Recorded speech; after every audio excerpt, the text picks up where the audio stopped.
Hello, beautiful people! Welcome back. This is video number 2 in the Healthy Living Starter Kit. So be sure to go back and watch video number 1 if you haven't done that yet, because these are going in order. So you might be really confused if you show up here and you're like, what are we talking about?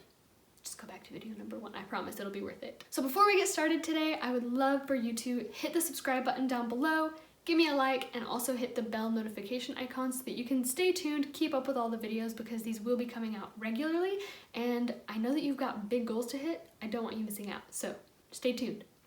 Today we're going to get a bit more specific and figure out exactly how you're going to hit your goals and really get a clear vision on how you're going to fit this into your life. Because anytime we're trying to make a change, whether it's in our behavior, in our emotions, in our eating patterns, all of that, it's going to take conscious effort at first. It's not going to be a walk in the park and super duper easy from day one.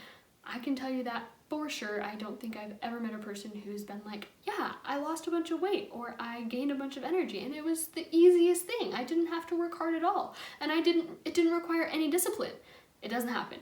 So what this means is that we actually need to put this into your schedule and figure out how you're going to be doing these things every single day. So by now you already have your goal, you know what the potential obstacles are, you have a very clear view of where you're at the moment, and you know exactly where you want to go. So we're going to be filling in those gaps now. So the next thing I want you to do is actually figure out what foods you want to test this month.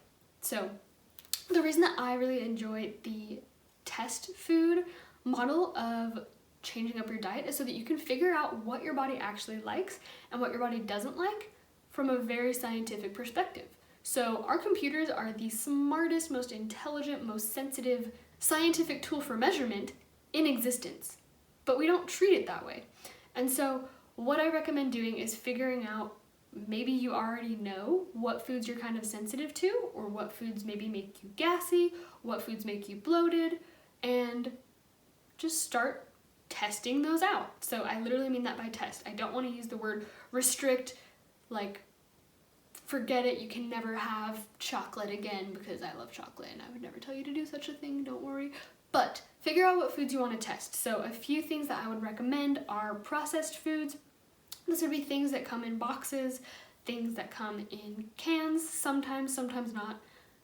Really just anything that you can turn over on the back and look at the description, and there are ingredients on there that you can't imagine what they look like when they're growing.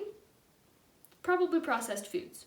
That would be my recommendation, is testing out processed foods. And you definitely don't have to go all in and cut out everything all at once, but maybe if you're having a specific boxed noodle every single night for dinner, maybe 2 or 3 times a week, just test out not having that. Maybe test out having something different instead and just see what happens.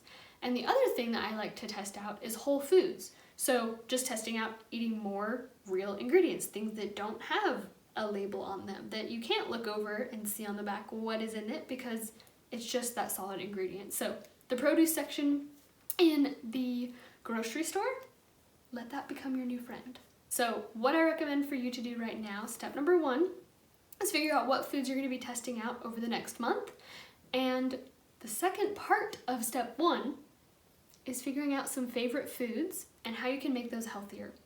So what I really love doing is, if you do have roommates, kids, a partner, someone else that you live with, ask them what their favorite foods are. So that can be snack foods, breakfast foods, lunch, dinner, doesn't really matter. Just ask them what their favorite meals are and write down a couple of your own as well. You're probably going to want to have a list of about 10 total. This hopefully will get you through the whole month feeling like you have a really solid staple list of recipes that don't require a lot of new thinking, because we don't want to put too much new stuff going on in your mind throughout the month, because that'll make you just want to give up. So what you want to do is literally that simple. Figure out the top 10 foods, your top favorites, and if you do live by yourself, maybe figure out your own top 10 favorites. If you don't have that many, that's fine. You can have top 5, whatever. Just figure out your top favorite foods to eat that you actually enjoy. Not foods that you think are healthy, not foods that you should eat, that you think you should eat. Foods that you actually enjoy.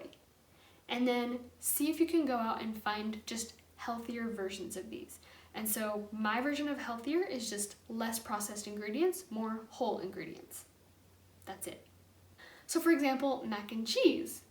Simple, right? But a lot of companies that have the boxed ones actually put a lot of stuff in there outside of just noodles and cheese, and then the things that you're recommended to put inside of it, like milk or butter. And so if you're vegan or you are vegetarian or you just eat different lifestyles already, that's totally fine, and you can adapt that to you.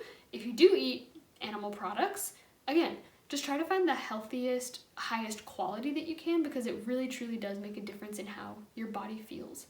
So for example, instead of going out and just getting the box Kraft mac and cheese that has a bunch of other random stuff in it, lots of preservatives, lots of extra chemicals that your body doesn't need to have the burden of processing, you can actually very easily make your own mac and cheese at home that I think tastes a lot better, because you can customize the spices you put in, you can customize whatever you want, and it really doesn't take much more than the 10 minutes it takes to make mac and cheese.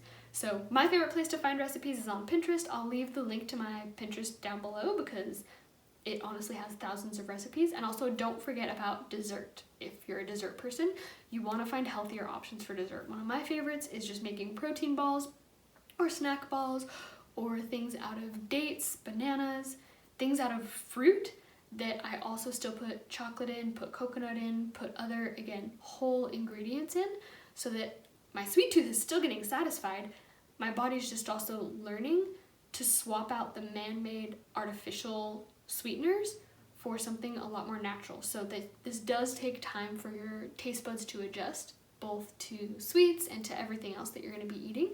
If you don't like fruits and vegetables, I recommend just trying it for a bit. Try adding in 1 a week or 2 a week or something slow, because your taste buds will start to change. If you're somebody who goes out to eat really often, also look into new restaurants, look into new delivery places, new Uber Eats places, and just look at menus. So another thing I would really recommend is take your time in the grocery store the next time you go. Make yourself a list with all of these fun new recipes and just take your time. Plan to spend an hour or more in the grocery store at least one time, so that you can start getting an idea of different types of foods and just get more familiar with the grocery store in general. So I actually enjoy doing this. I think it's really, really fun. The reason I really recommend you do this is so that in the future, your shopping trips can be way quicker, because you're now familiar with what types of foods and what types of containers, boxes, maybe processed foods that are actually a lot less processed than others. And you're gonna know in the store where to find them so that you don't have to run around back and forth the whole time. It's really worth your time to do it this first time, so you don't have to do it every time and just be confused looking through the grocery store trying to find everything on your list. I know that was a very, very big part 1. So now, moving on to part 2, where exactly are you gonna fit all of this into your schedule? I just said that you need to find at least an hour or more to go to the grocery store. This lady must be crazy, right? So take a look at your schedule and figure out where you're actually going to fit this stuff in. Where can you fit in 15 to 20 minutes to make rice or quinoa or noodles or whatever it is that's really simple to just cook up really quick, cook a bunch of it up, especially for someone who works full-time or goes to school full-time or just has a crazy hectic schedule. Where can you fit in some time to do a little bit of meal prep that you can just put back in the fridge and pull it out and heat it up whenever you need it? So for example, will you use a whiteboard? Will you use a journal? Will you use your phone? What are you going to use to actually keep you accountable and keep your schedule on point so that you know exactly when you're supposed to be going to the gym, or when you're supposed to be cooking something, or when you're supposed to be getting that delicious dessert that you promised your friends that you would have, but you need to figure out a way to make it vegan? When are you going to actually do that stuff? So one of the last things that I want to touch on here is, if you want to learn more, there are some really amazing podcasts out there. A book that I really, really love is actually called Eat to Live by Joel Fuhrman. It's amazing. I also really like Medical Medium. They both have amazing books, so you can just look into those if you're trying to find more information about this stuff.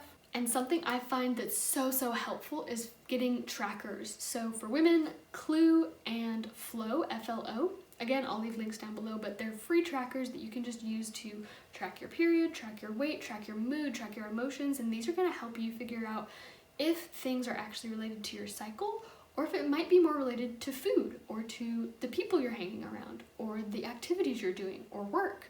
So when you're able to track your emotions and mental state, it helps you see what's causing those changes, those fluctuations. So again, I hope this video has been super helpful for you guys. Be sure to check out the links down below. I'll have a lot of helpful information down there, and stay tuned for the next video.